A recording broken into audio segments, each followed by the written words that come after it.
आज के समय में शायद ही ऐसा कोई हो जो परमाणु बम के बारे में ना जानता हो। आप सभी जानते हैं कि ये परमाणु बम कितने विनाशकारी हो सकते हैं। आधुनिक परमाणु बमों में पूरी मानव सभ्यता को नष्ट करने की क्षमता है। लेकिन क्या आप जानते हैं कि इन परमाणु बमों का निर्माण कैसे होता है, एक परमाणु बम कैसे काम करता है और यह किस हद तक खतरनाक हो सकता है? आपके ऐसे ही सभी सवालों के जवाब आज मैं इस वीडियो में देने वाला हूं, तो इस वीडियो को एंड तक जरूर देखना। परमाणु बम को समझने से पहले आपको एक परमाणु को समझना होगा। किसी भी पदार्थ की सबसे छोटी इकाई परमाणु होती है।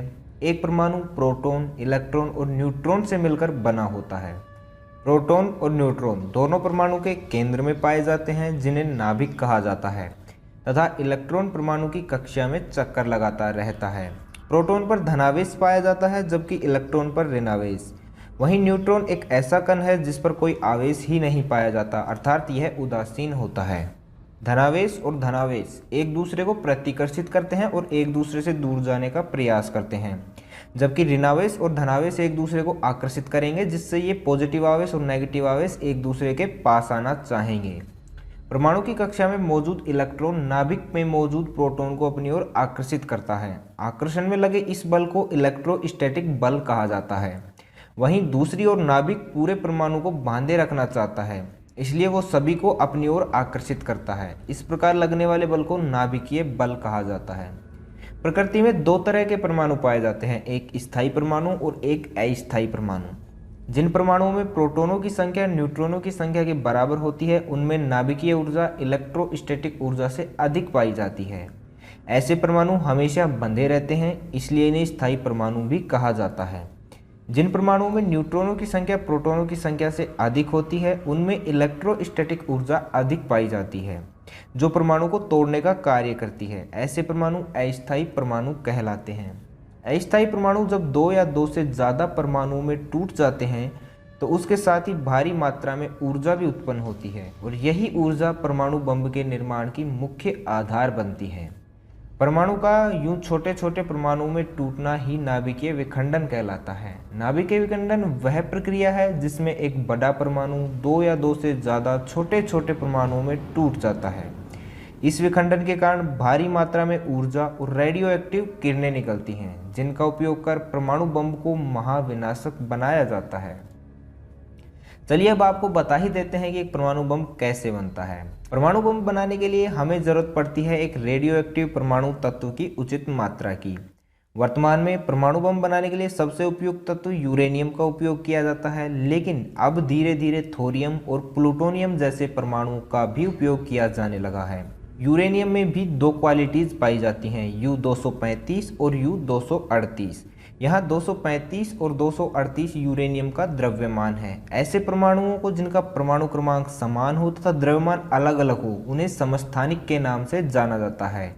U-235 और U-238 दोनों यूरेनियम के ही समस्थानिक हैं, लेकिन परमाणु बम बनाने के लिए U-235 का ही उपयोग किया जाता है, क्योंकि U-235 में न्यूट्रॉनों की संख्या ज़्यादा होती है, जिससे यह आसानी से टूट जाता है और आसानी से अधिक मात्रा में ऊर्जा प्राप्त हो जाती है। U-238 प्रकार का यूरेनियम पृथ्वी पर पाए जाने वाले यूरेनियम की कुल मात्रा का 99.3% पाया जाता है, जबकि U-235 सिर्फ 0.7% ही पाया जाता है। आप अगर ये सोच रहे हो कि परमाणु बम बहुत ही विशालकाय होते होंगे, तो आप बिल्कुल गलत हैं। मैं ऐसा क्यों कह रहा हूँ, यह आपको अभी पता लग ही जाएगा। यूरेनियम परमाणु का विखंडन करवाने के लिए उस पर न्यूट्रॉनों की बौछार करवाई जाती है। जैसे ही न्यूट्रॉन परमाणु यूरेनियम से टकराते हैं, वो यूरेनियम को तोड़ने लगते हैं। सामान्यतः परमाणु बम 1 किलोग्राम यूरेनियम का प्रयोग करके बनाए जाते हैं, और 1 किलोग्राम यूरेनियम में हजारों लाखों की संख्या में यूरेनियम परमाणु मौजूद होते हैं। द्वितीय विश्व युद्ध के समय निर्माण किए गए परमाणु बम में विस्फोटक के रूप में ट्राई नाइट्रोटॉलुइन अर्थात TNT का उपयोग किया गया था। उस समय परमाणु बम में 11 टन TNT का प्रयोग किया गया था, अर्थात 11,000 किलोग्राम TNT। जब यह परमाणु बम हिरोशिमा और नागासाकी पर गिराया गया था, तो लाखों लोग मौत के मुंह में समा गए। आपको जानकर आश्चर्य होगा कि वर्तमान में प्रयुक्त किए जा रहे विस्फोटक यूरेनियम की 1 किलोग्राम मात्रा से 20,000 टन TNT के बराबर ऊर्जा निकलती है। अर्थात वर्तमान युग का 1 किलोग्राम का परमाणु बम 1945 के 11,000 किलोग्राम के परमाणु बम से 2000 गुना अधिक शक्तिशाली और विनाशकारी है। अब आपको समझ में आ ही गया होगा कि मैंने ऐसा क्यों कहा था कि आधुनिक युग के परमाणु बम बहुत ही छोटे होते हैं। परमाणु बम का निर्माण करने के लिए एक मजबूत धातु की खोल ली जाती है। यह धातु इतनी मजबूत होती है कि नाभिकीय विखंडन की पूरी प्रक्रिया होने तक यह नष्ट ही नहीं होती। इस धातु के आवरण में यूरेनियम की क्रिटिकल मास जितनी मात्रा ली जाती है। क्रिटिकल मास या क्रिटिकल द्रव्यमान किसी भी परमाणु की वह न्यूनतम मात्रा होती है जिस पर उसका विखंडन प्रारंभ हो सकता है। यह मात्रा परमाणु संपन्न देशों के द्वारा गुप्त ही रखी जाती है ताकि आतंकवादी समूहों के द्वारा परमाणु बम जैसे घातक हथियार ना बनाए जा सकें। अगर एक उदाहरण के द्वारा समझें तो मान लेते हैं कि U-235 के लिए क्रिटिकल मास की सीमा 200 ग्राम है। अगर हमने धातु के आवरण में यूरेनियम 200 ग्राम से कम रखा है तो यूरेनियम का विखंडन नहीं होगा। नाभिकीय विखंडन करवाने के लिए यूरेनियम की मात्रा को 200 ग्राम से अधिक ही रखना होगा। धातु के आवरण में एक तरफ न्यूट्रॉन सक्रिय पदार्थ रखा जाता है तथा दूसरी तरफ यूरेनियम, और बाहर एक छोटा सा विस्फोटक पदार्थ होता है जिसका नियंत्रण बाहरी रूप से किया जाता है। जब परमाणु बम में विस्फोट करवाना होता है तो बाहरी विस्फोटक पदार्थ में विस्फोट करवाया जाता है जिससे न्यूट्रॉन सक्रिय पदार्थ में से न्यूट्रॉन निकलने प्रारंभ हो जाते हैं।